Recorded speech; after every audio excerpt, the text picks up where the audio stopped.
Elucubraciones. El gobierno del PSOE, el gobierno de Pedro Sánchez, está diciendo públicamente que las posibles implicaciones de Moncloa en la filtración del correo de los mensajes del fiscal general del Estado es algo que responde a simples elucubraciones. La palabra elucubración significa ideas sin mucho fundamento o elaboración de ideas sin mucho fundamento. Pero resulta que el juez del Supremo encargado de esta labor, de analizar judicialmente, de investigar pues al fiscal general del Estado, etcétera, pues se basa en datos que están en su sumario, en su instrucción del caso y que solo conoce él exactamente. En ese sentido, es una exageración decir que son elucubraciones. Por supuesto, tiene que seguir la investigación y de hecho está citado como imputado, como acusado, el propio fiscal general del Estado, porque eso indica que el propio juez tiene ya pues indicios, pruebas, etcétera, de que hay una posible actitud irregular o delictiva. Si no fuera así, no lo llamaría a declarar como imputado, se supone, por supuesto, respetando el principio de presunción de inocencia. Lo que no puede ser es que se quiera descalificar a los jueces cuando dicen las cosas simplemente porque no interesa que pues un cargo político o un cargo determinado sea implicado en un caso de corrupción o de malas prácticas.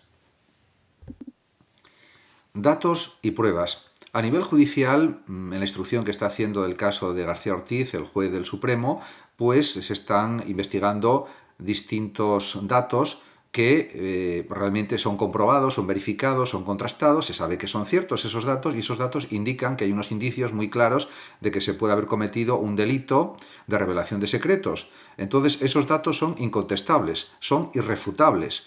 Se interpreten como se interpreten y de esos datos se pueden deducir pruebas. Y además, si se cruzan los datos y se comprueba que están bien interpretados y bien, diríamos, verificados, eso realmente es algo indudable e incuestionable. Por supuesto, tiene que seguir la investigación y existe la presunción de inocencia, pero las pruebas derivan de datos y los datos no son interpretables en el sentido que quiere el gobierno, porque el gobierno lo quiere hacer así, simplemente para que al final se demuestre la inocencia en sus conductas como fiscal general del Estado del señor García Ortiz. En ese sentido, por supuesto que hay la presunción de inocencia, pero hay que dejar trabajar tranquilos a los jueces. Y los jueces son los que saben de estas cuestiones, no los políticos. Los jueces no son políticos ni los políticos son jueces.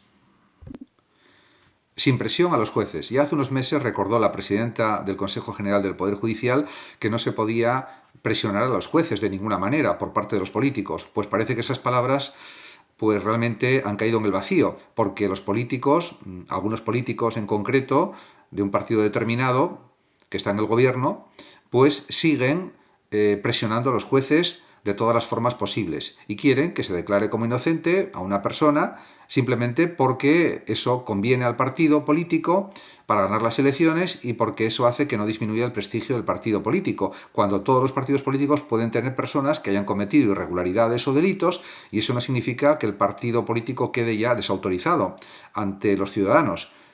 Eso hay que tenerlo muy claro. Lo que no se puede es presionar a los jueces, pero se está haciendo de todas las maneras posibles para evitar que se condene a ningún cargo político del propio partido. Y eso no puede ser. Hay que respetar la labor de los jueces, que son expertos en justicia. Y los políticos pueden ser expertos en cuestiones de tipo político, pero no son jueces. Los indicios de delito los determinan los jueces, no los políticos, porque entonces habría que cambiar las funciones. Los jueces sobrarían, porque si las sentencias las tienen que dictar los propios políticos y tienen que inmiscuirse en los asuntos judiciales, pues hemos eliminado el Estado de Derecho, el Estado social de Derecho de España. Es como si las leyes pudieran ser interpretadas por los políticos y los jueces tienen que obedecer lo que digan los políticos en cada caso y en cada situación judicial, en cada, diríamos, planteamiento jurídico y sobre todo que las investigaciones judiciales tienen que seguir las pautas que digan los políticos en vez de lo que digan los propios jueces, que son expertos en derecho y que se ajustan a la legalidad y se ajustan, diríamos, a las condiciones procesales en cada caso, respetando la presunción de inocencia, etcétera. Lo que no puede ser es que los políticos dicten lo que tienen que decidir y determinar los propios jueces. Eso es imposible, no puede ser en ningún Estado de Derecho. Pero aquí en España parece que se pretende ese tipo de situación, de que los jueces estén a las órdenes de los políticos para que tomen las decisiones judiciales que interesen a nivel político, y eso no puede ser de ninguna forma. La instrucción de los jueces, me refiero a la instrucción del sumario, a la acumulación de datos, de testimonios, de pruebas, etc.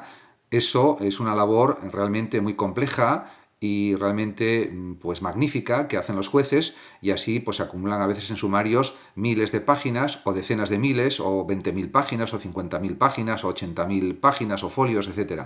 Pero eso lo saben los jueces y van acumulando esa cantidad de datos tremenda, porque de esa manera tienen, diríamos, más fundamentos para tomar decisiones judiciales en relación con la inocencia o la culpabilidad del acusado, de los acusados, etc. Pero eso lo conocen perfectamente los jueces, cada juez que lleva cada caso.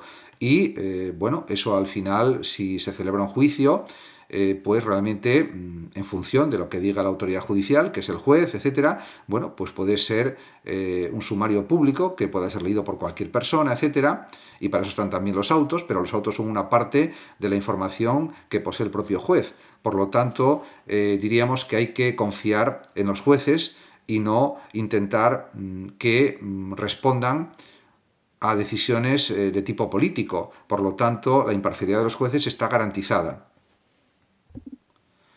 El sumario que va realizando, elaborando, redactando cada juez puede ser extenso o muy extenso. Puede tener miles de páginas o decenas de miles de páginas, o 80.000 páginas o folios, etc.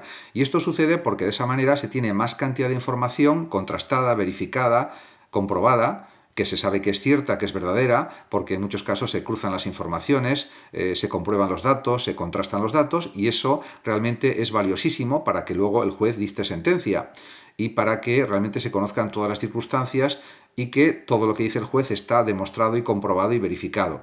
En ese sentido, pues hay que confiar en los jueces porque son imparciales, porque son expertos en estas cuestiones, y claro, lógicamente en un auto que dicta un juez en cada momento, si hay indicios de delito, no va a exponer públicamente todo el sumario en toda su extensión, porque sería muy farragoso y muy complejo. Simplemente eso puede ser en una fase, diríamos, posterior, si se llega a juicio y cuando considere oportuno el juez, etcétera. Para eso hay unos mecanismos procesales y unos mecanismos jurídicos que establecen cuándo se puede hacer público, por ejemplo, el sumario, etcétera. En eso, diríamos, hay normas que aplican los jueces, pero hay que confiar, insisto, en la labor minuciosísima de los propios jueces, de los propios magistrados.